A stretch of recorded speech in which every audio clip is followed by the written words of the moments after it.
महाराष्ट्र में औरंगजेब विवाद के बीच सीएम योगी आदित्यनाथ का सपा पर बड़ा अटैक। बोले कि सपा लोहिया के आदर्शों से हटी है, अब बाप को कैद करने वाला औरंगजेब इनका आदर्श है। योगी आदित्यनाथ बोले अबू आजमी को यूपी भेज दो, हम इलाज कर देंगे। यूपी में ऐसे लोगों का उपचार करने में देरी नहीं लगती। सीएम योगी आदित्यनाथ बोले अबू आजमी को पार्टी से क्यों नहीं निकालती सपा। औरंगजेब को हीरो बताने वाले को यहां पर रहने का अधिकार नहीं है। आज तो मुसलमान भी अपने बच्चे का नाम औरंगजेब नहीं रखते।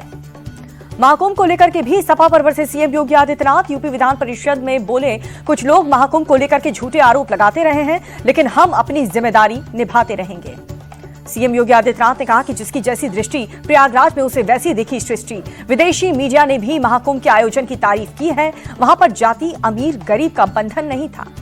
योगी बोले महाकुंभ से दुनिया भर में सनातन का मान बढ़ा है। महाकुंभ का नया संदेश पूरा हिंदू समाज एक है। भारत को कोसना ही समाजवादी पार्टी का काम है। समाजवादी पार्टी विधायक अबू आजमी पूरे बजट सत्र तक के लिए निलंबित कर दिए गए हैं। औरंगजेब की तारीफ वाले बयान को लेकर के एक्शन लिया गया। महाराष्ट्र विधानसभा से अबू आजमी के निलंबन पर अखिलेश यादव का अटैक। कहा कि निलंबन से सच की जुबान पर ताला नहीं लग सकता। बीजेपी नेता नवनीत राणा का बड़ा बयान। कहा कि जिस तरह से अबू आजमी का निलंबन किया गया, वैसे ही संभाजी नगर में औरंगजेब की कब्र को उखाड़ फेंके सरकार। अबू आजमी के मुद्दे शिवसेना उद्धव गुट हमलावर उद्धव ठाकरे बोले कि अबू आजमी को इस बयान के लिए माफ नहीं किया जाना चाहिए। एनसीपी शरद गुट ने भी अबू आजमी के खिलाफ मोर्चा खोल रखा है। रोहित पवार बोले कि अबू आजमी को महाराष्ट्र अध्यक्ष पद से हटाए अखिलेश यादव। इनके बयान के कारण धनंजय मुंडे के मुद्दे से ध्यान हटा है। महाविकास अघाड़ी के विधायकों का विधानसभा के बाहर विरोध प्रदर्शन, जहां पर शिवाजी महाराज पर टिप्पणी के लिए प्रशांत कोरटकर की गिरफ्तारी की मांग की गई है।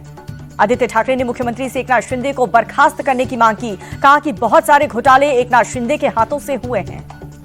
महाराष्ट्र में फिर से मंत्री बनाए जा सकते हैं छगन भुजबल, जहां पर धनंजय मुंडे के इस्तीफे के बाद बनाए जा सकते हैं मंत्री। दोबारा मंत्री न बनाए जाने से छगन भुजबल नाराज हैं। मुंडे के इस्तीफे के बाद अजित गुट से बनाया जाना है मंत्री। महायुति की पिछली सरकार में मंत्री थे छगन भुजबल। शरद गुट के रोहित पवार बोले कि खबर है कि धनंजय मुंडे के घर पर जबरन वसूली को लेकर के बैठक हुई थी। अगर ऐसा है तो उनका नाम एफआईआर में शामिल किया जाए। कांग्रेस नेता विजय वडेट्टीवार का बयान सामने आया। कहा कि मैं पार्टी नहीं छोड़ रहा हूं, मैं कांग्रेस का सच्चा सिपाही हूं। अजित पवार की पार्टी कभी भी ज्वाइन नहीं करने वाला। रोजगार सृजन पर पोस्ट बजट वेबिनार को पीएम मोदी का वर्चुअली संबोधन। कहा कि बजट में घरेलू और अंतर्राष्ट्रीय पर्यटन को बढ़ावा देने के लिए कई फैसले लिए गए। अपने वर्चुअल संबोधन में पीएम मोदी ने इन्वेस्टिंग इन पीपल, अर्थव्यवस्था और नवाचार का किया जिक्र। कहा कि ये एक ऐसी थीम है जो विकसित भारत के रोड मैप को परिभाषित करती है। पीएम मोदी बोले कि देश भर में 50 स्थानों को पर्यटन पर फोकस करते हुए विकसित किया जाएगा। टूरिज्म बढ़ेगा तो स्थानीय रोजगार को भी इजाफा मिलेगा। केजरीवाल की विपक्षणीयता पर दिल्ली के मंत्री मंजिंदर सिंह सिरसा का निशाना। कहा कि 50 गाड़ियों के काफिले के साथ पहुंचे हैं केजरीवाल। सुरक्षा में 100 से अधिक कमांडो पंजाब के लोगों का ऐसा पैसा उड़ा रहे हैं। कांग्रेस नेता संदीप दीक्षित का अरविंद केजरीवाल पर निशाना। उन्होंने कहा कि केजरीवाल क्या करें ये कुछ भी नहीं पता, उनका निजी मामला है, लेकिन उनका दिखावा सामने आ चुका है। दिल्ली में आम आदमी पार्टी ने बस 3 दिन और का पोस्टर लगाया है। ट्वीट करके लिखा कि 8 मार्च को दिल्ली की महिलाओं के खातों में 2500 आने वाले हैं। दिल्ली की एक एक महिला इंतजार कर रही है। मुख्यमंत्री रेखा गुप्ता ने कल के जीटीबी अस्पताल के दौरे पर बोले बीजेपी सांसद प्रवीण खंडेलवाल, आम आदमी पार्टी ने लोगों को सुविधाएं नहीं दी हैं, बल्कि स्वास्थ्य सेवाओं के साथ खिलवाड़ किया है। सीएम रेखा गुप्ता के दौरे पर मंत्री मंजिंदर सिंह सिरसा बोले कि सीएम के दौरे के वक्त यहां पर सीलबंद मशीनरी अभी भी वहीं पर पड़ी मिली है। लोग कोविड में तड़प रहे थे और ऑक्सीजन कंस्ट्रक्टर वहीं पर पड़े मिले थे। दिल्ली सरकार में मंत्री प्रवेश साहिब सिंह ने दिया है यमुना नदी का दौरा किया और कहा कि बोट क्लब से छठ घाट तक नाव से गए। यमुना का मुआयना करने के बाद परवेश वर्मा बोले कि दिल्ली में बाढ़ के हालात नहीं होंगे, ये हमारा संकल्प है। सरकार के पास पैसा और पेंशन दोनों है। दिल्ली की सीएम रेखा गुप्ता ने किया है कई इलाकों का दौरा। कहा कि दिल्ली के अधिकांश इलाकों में पानी की समस्या है। दिल्ली सरकार में मंत्री कपिल मिश्रा बोले कि दिल्ली का बजट यहां से लोगों का बजट होगा, ये आम लोगों का बजट। मुख्यमंत्री रेखा गुप्ता दिल्ली की जनता से राय ले रही हैं। दिल्ली की मुख्यमंत्री रेखा गुप्ता के आवास पर जन मिलन समारोह। रेखा गुप्ता ने लोगों से मुलाकात की। यूपी विधानसभा में पान मसाला खाने पर पूरी तरह से रोक लगा दी गई है। अब पान मसाला खाने पर जुर्माना लगाया जाएगा।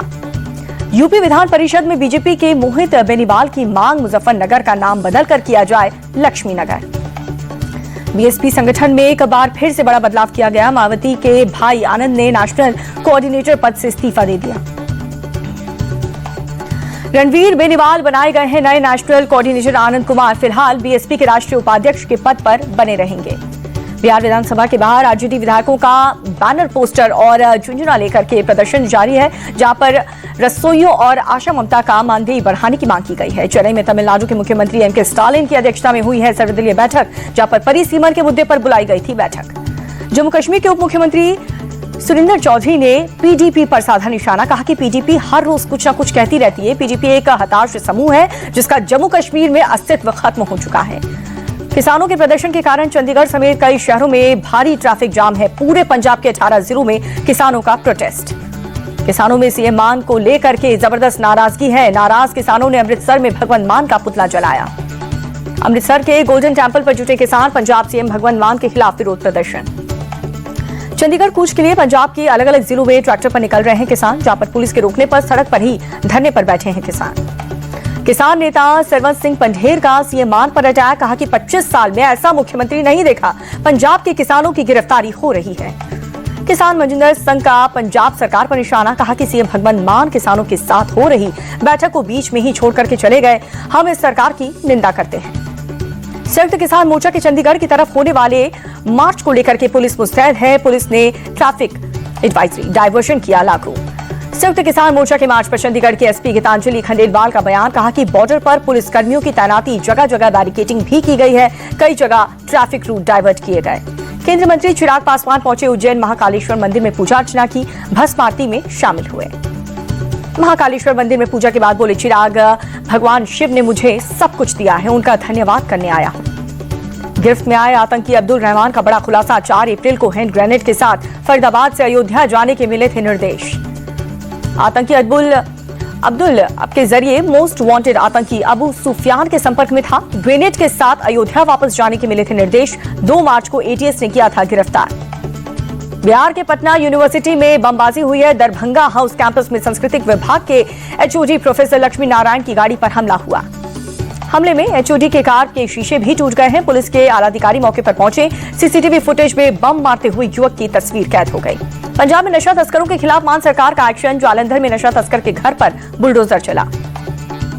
बेंगलुरु की बात करें तो इंटरनेशनल एयरपोर्ट पर 12 करोड़ 56 लाख रुपए का गोल्ड बरामद हुआ है।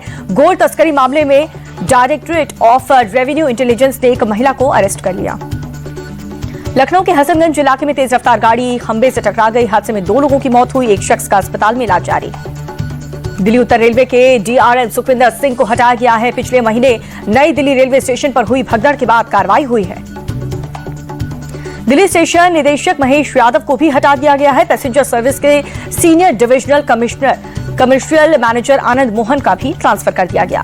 नई दिल्ली रेलवे स्टेशन पर हुई भगदड़ के 15 दिन के बाद अधिकारियों पर गिरी गाज। माकुम जाने के लिए जुटी थी यात्रियों की भारी भीड़। भगदड़ में 18 यात्रियों की मौत की पुष्टि हुई थी। यूपी के लखनऊ में रेलवे के डिपार्टमेंटल परीक्षा के पेपर लीक में पुलिस का एक्शन देखने को मिला है। रेलवे ने 9 अधिकारी और लोको पायलट अरेस्ट कर लिए गए हैं। सभी का मेडिकल करा दिया गया। दिल्ली में पुलिस की तरफ से चलाया गया है विशेष जांच अभियान। रात 9 बजे से रात 2 बजे तक पुलिस ने गश्ती अभियान चलाई। दिल्ली पुलिस के जवान और अधिकारी विशेष जांच में हुए शामिल, जहां पर पुलिस के मुताबिक रात्रि गश्ती में आम लोगों में बढ़ेगी सुरक्षा की भावना। दिल्ली के सभी इलाकों में रात्रि गश्ती में करीब 2000 जवान सड़क पर उतरे हैं। कई इलाकों में बैरिकेडिंग करके, शराब पी करके गाड़ी चलाने वालों के खिलाफ कार्रवाई हुई है। भीलवाड़ा में युवती के यौन शोषण का मामला सामने आया, जहां पर अश्लील वीडियो बना करके 1 साल तक ब्लैकमेलिंग की गई। पुलिस ने 8 आरोपियों को इसी सिलसिले में गिरफ्तार कर लिया है। यूपी पुलिस को मिला है एक और अवार्ड। दिल्ली के FICCI ऑडिटोरियम में स्मार्ट पुलिसिंग के लिए देश भर में मिला है पहला स्थान, जहां पर त्रिनेत्र ऐप के लिए यूपी स्टाफ को भी अवार्ड मिला। ग्वालियर में 7 मंजिला इमारत में देर रात हुआ धमाका। कई फ्लाइट्स धराशायी हुई। 2 लोग झुलस कर इलाज जारी। जम्मू कश्मीर के सोनमर्ग के सरबल इलाके में आया बर्फीला तूफान। पहाड़ से नीचे आती दिखाई दी हजारों टन बर्फ। किसी तरह से जान माल के नुकसान की खबर फिलहाल नहीं आई। डोडा के ऊपरी इलाके में 2 दिन से लगातार हो रही है बर्फबारी। सूरज की रोशनी पड़ते ही वलीसा क्षेत्र बेहद खूबसूरत नजर आया।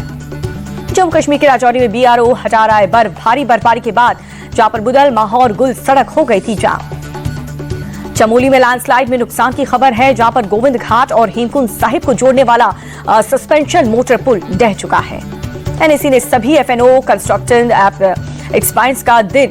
एक्सपायरी का दिन चेंज करने का ऐलान कर दिया है। अब गुरुवार के बजाय सोमवार को एक्सपायर होंगे यहां पर कॉन्ट्रैक्ट्स। अगले 4 महीने तक लागू रहेगा ये नियम। घटने लगे हैं कच्चे तेल के दाम। इंटरनेशनल मार्केट में आज कच्चा तेल $70 के पार है। भारत में आज पेट्रोल और डीजल के दाम में नहीं आया है कोई भी बदलाव। ओरिएंट सीमेंट में 72.8% स्टेक खरीदेंगे अंबुजा सीमेंट, जहां पर कंपटीशन कमीशन ऑफ इंडिया ने दी है मंजूरी। अक्टूबर 2024 में अडानी ग्रुप ने किया था 8,100 करोड़ का बाइटिंग एग्रीमेंट। आईपीओ लाने की तैयारी में जुटी है बेलराइज इंडस्ट्रीज, जहां पर आईपीओ से 2,150 करोड़ रुपए जुटाएगी कंपनी। जियो पेमेंट्स बैंक में 7.9 करोड़ शेयर्स खरीदेगी जियो फाइनेंशियल सर्विस लिमिटेड। जेएफएसएल ने एसबीआई से की है 105.54 करोड़ में डील। भारत सरकार ने रिलायंस इंडस्ट्रीज को भेजा है 24,522 करोड़ का demand notice. Ministry of petroleum and natural gas में दिल्ली हाईकोर्ट के फैसले के बाद जारी किया गया नोटिस। वॉल्वो XC90 का फेसलिफ्ट मॉडल भारत में लॉन्च हो चुका है। 1,03 लाख रखी गई है गाड़ी की एक्स शोरूम कीमत। 5वीं बार चैंपियंस ट्रॉफी के फाइनल्स में पहुंचा भारत। सेमीफाइनल में ऑस्ट्रेलिया को 4 विकेट से हराया। विराट कोहली, हार्दिक पांड्या और केएल राहुल का शानदार परफॉर्मेंस। यूपी के कानपुर में भी लोगों ने भारत में जीत का मनाया जश्न। फैंस ने जमकर के पटाखे फोड़े, भारत की जीत पर लगाए नारे। यूपी के मेरठ में भारत की जीत के बाद झूमते नजर आए फैंस। सड़क पर भारी संख्या में जुटे समर्थक जीत की खुशी में जलाए पटाखे। ऑस्ट्रेलिया पर भारत की जीत का एमपी के उज्जैन में लोगों ने किया है सेलिब्रेशन। सड़क पर उतर करके क्रिकेट समर्थकों ने जम करके आतिशबाजी की। छत्तीसगढ़ के रायपुर में भी भारत की जीत का बजाय डंका, हाथों में तिरंगा लेकर के क्रिकेट फैंस ने जीत का जश्न मनाया। बिहार की राजधानी पटना में सड़क पर उतरे क्रिकेट फैंस, जहां पर टीम इंडिया के खिलाड़ियों की तस्वीर लेकर के जश्न मनाते हुए नजर आए। पूर्व क्रिकेटर योगराज सिंह ने भारत की जीत पर जताई खुशी। कहा कि आज हमारा देश, हमारा गौरव भारत फाइनल में है, हम फाइनल भी जीतेंगे। चैंपियंस ट्रॉफी के सेमीफाइनल में जीत पर शमा मोहम्मद ने रोहित शर्मा की तारीफ की है। कहा कि उनकी कप्तानी में भारत फाइनल में पहुंचा है। विराट कोहली को उनकी बैटिंग के लिए शुभकामनाएं दी। पूर्व क्रिकेटर संदीप सिंह ने ऑस्ट्रेलिया पर जीत को बताया बहुत बड़ी जीत। कहा कि हमने विश्व कप का बदला ले लिया है। टीम को जीत पर बधाई दी। न्यूजीलैंड दौरे के लिए पाकिस्तान टीम का ऐलान कर दिया गया है। T20 टीम से बाबर आजम और मोहम्मद रिजवान बाहर हो चुके हैं। वनडे टीम की कमान रिजवान के हाथों में दी गई है। सलमान अली आगा को दी गई है T20 टीम की कप्तानी। शादाब खान टीम के उप कप्तान बनाए गए हैं, जहां पर हारिस राउफ और खुशदिल शाह मोहम्मद हारिस शाहीन आफरीदी को टीम में जगह दी गई। और दिल्ली हाईकोर्ट ने पहलवान सुशील कुमार को नियमित जमानत दे दी है। जूनियर पहलवान सागर धनखड़ हत्याकांड में मई 2021 में हुई थी गिरफ्तारी।